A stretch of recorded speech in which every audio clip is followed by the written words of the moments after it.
Assalamu alaikum guys. Here we are at the arena and we are about to make a world record, that is a Guinness World Book of Record, and Mr. Ahmed would like to tell you that what the record is and regarding the record. Mr. Ahmed, okay, please. so we are attempting a longest line falling robot track world record. Previously it has been of 1 kilometer and we will try to break it, inshallah. अस्सलाम वालेकुम viewers, मैं हूं अभिषेक और आप देख रहे हैं awareness for all.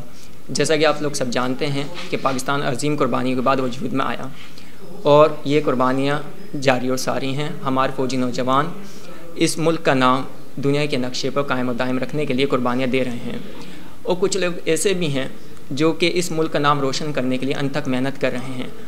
इन्हीं लोगों में से 2 लोगों से आज हम आपको मिलवाने जा रहे हैं जिन्होंने ना सिर्फ इस मुल्क का नाम रोशन किया बल्कि अपना नाम भी Guinness book of world record में सुने अल्फाज में लिखवा दिया है।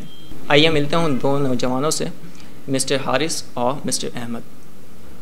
हारिस भाई एंड अहमद भाई, मैं चाहूँगा कि अपने व्यूअर्स के लिए कि आप अपना और अपने इदारे का एक शॉर्ट इंट्रोडक्शन दे दें। अस्सलाम वालेकुम, मेरा नाम अहमद पराचा है और मेरा और हारिस साहब का जो ताल्लुक़ है वो स्टेमर्स से है।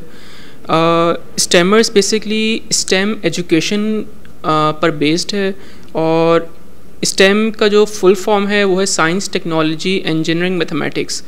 इसके अंदर हमारा जो एम होता है वो ये होता है कि हम स्कूल लेवल के जो बच्चे हैं उनको हम 21st सेंचुरी स्किल्स जो हैं जिसके अंदर robotics, coding, programming, 3D printing, इस तरह की स्किल्स हम उनमें अर्ली एजेस में उनमें इनबिल्ड कर सकें और उनको तैयार कर सकें जो हमारी 21st सेंचुरी की नीड्स हैं उनके लिए। अमूमन ये देखा जाता है कि जो हमारी एजुकेशनल सिस्टम जो पाकिस्तान में राइज है उसके अंदर वो वही एजुकेशन सिस्टम है जो आज से 30 साल पहले, 35 साल पहले भी एग्जिस्ट करता था। लेकिन आजकल की जो नीड है वो जिस हिसाब से चेंज हो रही है उसके साथ हमारा एजुकेशन सिस्टम चेंज नहीं हो पाया है और स्टेम एजुकेशन जो है इस चेंज को कैटर करता है और वो हमें हमारे बच्चों को जो अपकमिंग स्किल्स रिक्वायर्ड हैं उनके लिए हम प्रिपेयर करना चाह रहे हैं। इसमें मेरा दूसरा क्वेश्चन हारिस साहब से कि हारिस साहब, आप ये बताना पसंद करेंगे कि ये जो आप ट्रेनिंग दे रहे हैं तो ये किस क्लास के स्टूडेंट्स से आप स्टार्ट कर देते हैं और उनकी कोर्स आउटलाइन क्या होती है? और मेरे सामने कुछ ये आपके रिपोर्ट्स हैं तो इसके बारे में भी डिफ़ाइन कर दीजिएगा। सबसे पहले तो ये कि ये जो हमारे पास जितना भी इक्विपमेंट रखा हुआ है ये सारा स्टेम की फील्ड से रेलेवेंट सारा इक्विपमेंट है और नॉर्मली ये जितना भी इक्विपमेंट है ये यूनिवर्सिटी लेवल के स्टूडेंट्स जो है अपने 3rd ईयर में जाके इन तमाम चीज़ों को जो है वो नॉर्मली सीखना स्टार्ट करते हैं। बट हमने स्कूल लेवल पे इन तमाम किड्स का जो एक करिकुलम जो हमने बनाया हुआ है, जो कोर्स आउटलाइंस हैं वो स्पेशली डिज़ाइन की गई हैं स्कूल और कॉलेज स्टूडेंट्स के लिए, जिसमें आपको ड्रोन्स की किट नज़र आ रही है, यहाँ पर रोबोट आपको नज़र आ रहा है, ये ह्यूमनॉइड रोबोट नज़र आ रहा है। इस तरह की जितनी भी ये किट्स आपको यहाँ पर नज़र आ रही हैं ये तमाम किड्स फ्रेंडली आप इसको कह सकते हैं कि ये किड्स फ्रेंडली हैं। इनको स्टूडेंट्स जो हैं वो ख़ुद प्रोग्राम करते हैं इन रोबोट्स को और प्रोग्रामिंग में और इनकी जो हार्डवेयर से रेलेवेंट जो डिज़ाइनिंग है उसमें हम क्या करते हैं कि स्टूडेंट्स को जो मेन 21st सेंचुरी स्किल्स हैं यानी प्रॉब्लम सॉल्विंग हो गई या क्रिटिकल थिंकिंग हो गई, लॉजिक बिल्डिंग हो गई, ये जो स्किल्स हैं वो हम उनमें हम उनमें इन्हेंस करते हैं कि किस तरह से स्टूडेंट्स उनको यूटिलाइज़ कर सकें। अब जैसे ये किट आपको नज़र आ रही है इसका नाम है पैंडा बॉट। पैंडा बॉट का काम ये है कि आप इससे बहुत सारे काम जो है वो करवा सकते हैं। तो स्टूडेंट्स को कैसे यूज़ करें, इसकी प्रोग्रामिंग जो है वो कंप्यूटर के थ्रू स्टूडेंट्स करते हैं। इसको मूव करना है, इसको कोई टास्क देना है, ये इसमें डिफरेंट सेंसर्स हमारे पास लगे हुए हैं, इसमें आपके पास मोटर्स लगी हुई हैं, इसके अलावा ये जो रन होती है ये बैटरी के थ्रू रन होती है। तो बहुत ज़्यादा इसको हमने किड्स फ्रेंडली जो है वो डिज़ाइन किया हुआ है। इसी तरह से ह्यूमनॉइड रोबोट्स और ड्रोन्स वगैरह आप देख सकते हैं। तो ये तमाम चीज़ें हमारी स्पेशली डिज़ाइन हुई हैं स्कूल और कॉलेज के स्टूडेंट्स से।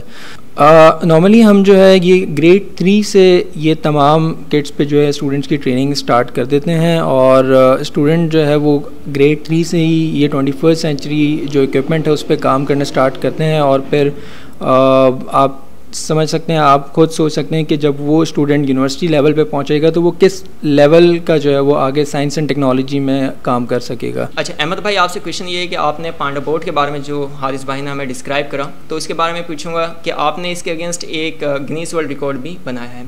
अक्सर हम लोग पाकिस्तान में देखते हैं या इंटरनेशनली भी देखते हैं तो फिज़िकल जो है रिकॉर्ड्स बनाए जाते हैं कि बाइक्स के ऊपर से क्रॉस जंप लगा ली, या कार के अंदर 22-23 अफराद बेड़ी आते हैं, तो इस टाइप के रिकॉर्ड्स होते हैं। ये फ़र्स्ट रिकॉर्ड ऐसा है पाकिस्तान में, स्पेशली पाकिस्तान में, जो कि किसी टेक्नोलॉजी के लिहाज से या टेक्नोलॉजी पर बेस है। तो आपको ये आइडिया कहाँ से आया, आपने ये आइडिया पिक कहाँ से किया?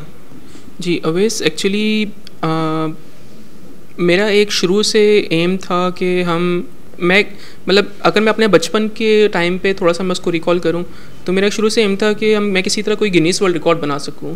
लेकिन उस वक्त जो मैं basically Guinness world record explore करता था वो अमूमन ये होता था कि बगैर आंख झपके आप कितनी देर तक देख सकते हैं, क्योंकि हमारी सराउंडिंग में हम देखते थे कि इसी तरह के रिकॉर्ड्स जो थे वो एग्जिस्ट करते थे।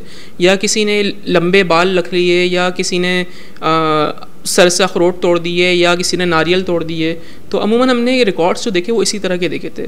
लेकिन एक हमने चीज़ एक्सप्लोर की कि जो हमारे पास करंट स्किल्स हैं उनको हम किसी तरह यूटिलाइज़ कर सकें। तो एक ये पांडा बॉट की बेसिकली किट थी जो हम ही ने डेवलप की थी पाकिस्तान के अंदर कम्प्लीटली। इससे हमने ये चाहा कि हम इससे अगर कोई रिकॉर्ड सेट करें तो एक्सप्लोर करने पर हमें पता चला कि एक इसका बेसिकली टास्क होता है लाइन फॉलोइंग रोबोट का। तो हमने उसको शॉर्टलिस्ट किया और उसकी तरफ हमने काम करना शुरू किया। तो इस पूरी चीज़ को जब से हमने इसको शॉर्टलिस्ट किया और जब तक हमने इसको अटैम्प्ट किया, इस पूरी चीज़ में तकरीबन हमें 1.5 साल का वक्त लगा। 1.5 साल तक हम इसमें काम करते रहे, इसके डिफरेंट टेस्ट करते रहे। उसके बाद फाइनली जाकर हमने अटैम्प्ट्स की फुल स्केल पर। उसमें से पहली 2 अटैम्प्ट्स हमारी फ़ेल हुई और फाइनली हमने 3rd अटैम्प्ट पे जाकर जो है इसको अटैम्प्ट कर पाए। ये एक तरह का समझे पाकिस्तान के लिए पहला ऐसा रिकॉर्ड था जो टेक्नोलॉजी बेस्ड था। सिवाय इसके शायद जो अरफा करीम ने कम उम्र में जो माइक्रोसॉफ्ट सर्टिफिकेशन ली हो, अगर हम उसको टेक्नोलॉजिकल बेस्ड कंसिडर करें तो ये शायद उसके बाद वाला टेक्नोलॉजिकल बेस्ड टास्क होगा जिसके अंदर गिनीज वर्ल्ड रिकॉर्ड होगा, जिसके अंदर एक लॉन्गेस्ट लाइन जो रोबोट फॉलो करता है उसको इसने फॉलो किया है। हारिस, मेरा क्वेश्चन आपसे है कि जब आपने ये अटैम्प्ट किया तो आपको कितनी टाइप्स की प्रॉब्लम्स आई और उनको आपने कैसे टैकल किया? रिसोर्सेज क्या क्या थी? कौन सी चीज़ें ऐसी हैं जो पाकिस्तान में अवेलेबल नहीं थी, आपने उनको इंपोर्ट करवाया? तो हमारे जो व्यूअर्स हैं उनको आप ये बता दीजिए कि अगर वो इस टाइप का कोई रिपोर्ट या इस टाइप का कोई इवेंट अटैम्प्ट करना चाहते हैं तो वो किस तरीके से कर सकते हैं, उन्हें किस टाइप की रिसोर्सेज दरकार होंगी, और फर्दर जो इसके बेस है इससे अलॉन्ग जो भी इंफॉर्मेशन है वो फिर आप हमारे व्यूअर्स को बताएं। जी, सबसे पहले तो इसमें हमारा जो मेन एम था वो पाकिस्तान में कोई एक ऐसा गिनीज वर्ल्ड रिकॉर्ड कायम करना था कि जो कि रोबोटिक्स से रेलेवेंट हो या साइंस और टेक्नोलॉजी से रेलेवेंट हो। तो उसमें सबसे पहले हमें एक रोबोट तैयार करना ज़रूरी था कि वो रोबोट जो है वो कोई काम कर सके, कोई टास्क परफॉर्म कर सके। तो जो रोबोट हमने रेडी किया वो ये रोबोट है जिसको आप देख सकते हैं। बड़ा छोटा सा कॉम्पैक्ट सा रोबोट है और इसका नाम जो है वो हमने पांडा बॉट डिसाइड किया है, इसका नाम पांडा बॉट है। इसमें फिर हमने सबसे पहले तो गिनीज वर्ल्ड रिकॉर्ड पे हमने पहले सर्च आउट किया कि कौन कौन से चैलेंजेस जो है वहाँ पर अवेलेबल हैं। तो सबसे ज़्यादा जो इंटरेस्टिंग चैलेंज हमें लगा वो लाइन फॉलोइंग रोबोट का था, और उसमें एक उन्होंने क्राइटेरिया दिया हुआ था कि एक ऐसा रोबोट अगर कोई बना ले, कोई चैलेंज फुलफ़िल कर ले कि वो रोबोट 1 किलोमीटर से ज़्यादा की लाइन को जो है वो कंप्लीट कर ले। तो वो चैलेंज हमने एक्सेप्ट किया और उस चैलेंज को फिर हमने अकम्प्लिश करने के लिए इस रोबोट में लाइन फॉलोइंग का जो फंक्शन है उसको हमने मज़ीद इन्हेंस किया, उसको इम्प्रूव किया।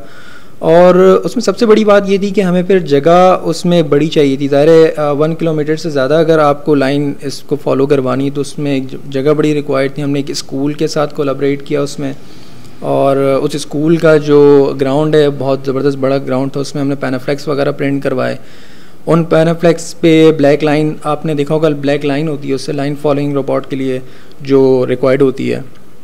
तो उन पैनाफ्लेक्स को प्रिंट करवाना, उनकी मैनेजमेंट, और फिर उसके साथ साथ हमें बहुत सारे कैमरास वगैरह रिक्वायर्ड थे कि जो इस पूरे सिचुएशन को, इस पूरे अरीना को जो है वो कवर कर सकें।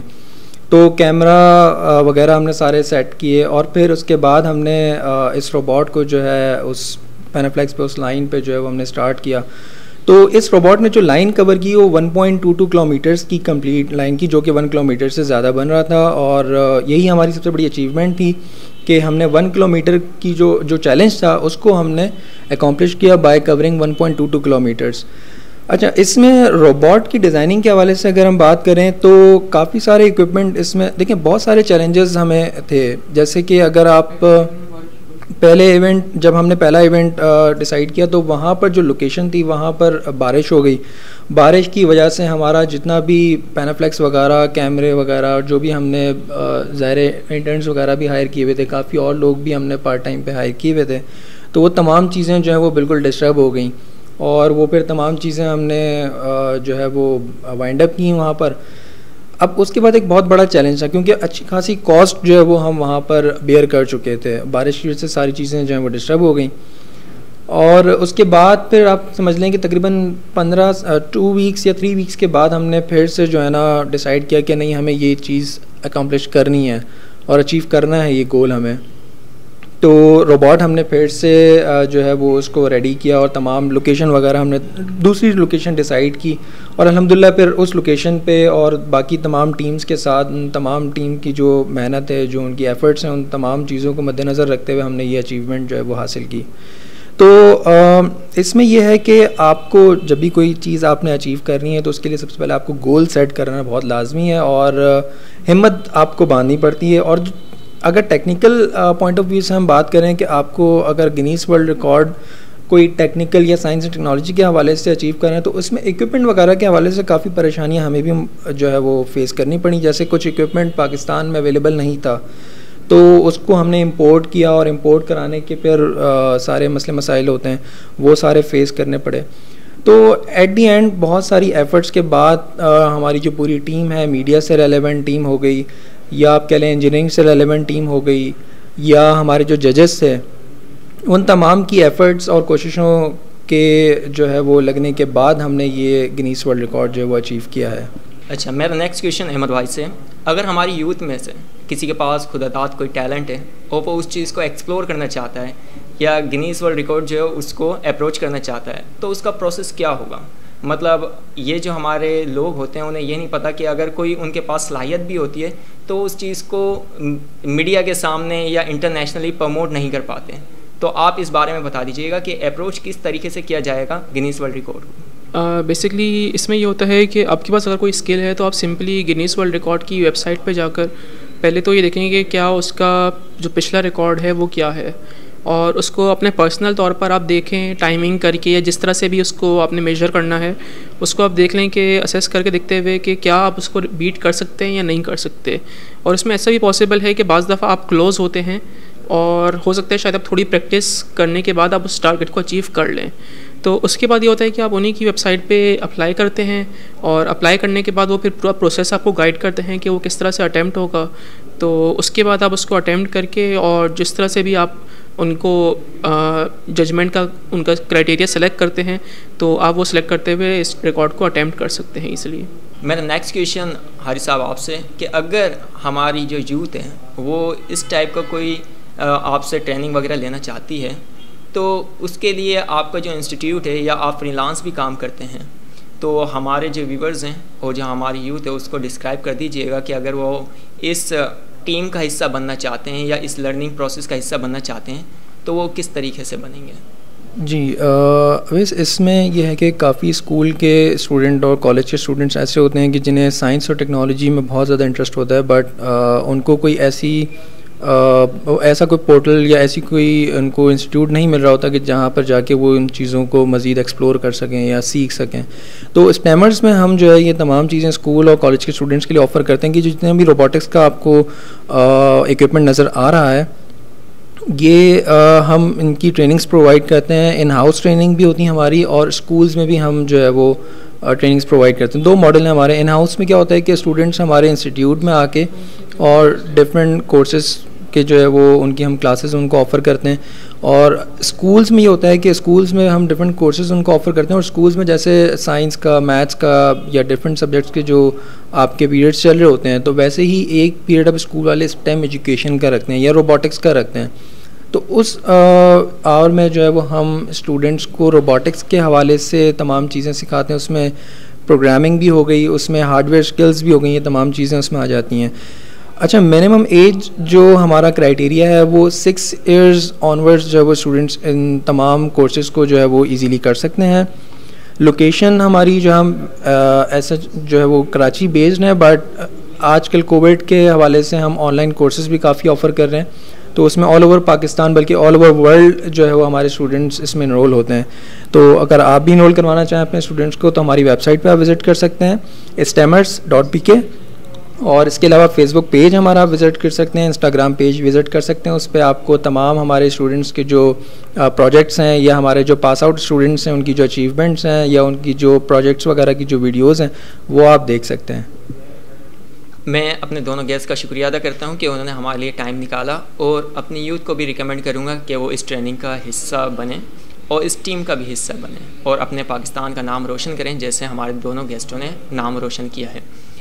अगर आप लोगों को वीडियो अच्छी लगी तो हमारे चैनल को सब्सक्राइब करें और इस वीडियो को लाइक करें। शुक्रिया। अल्लाह हाफ़िज़।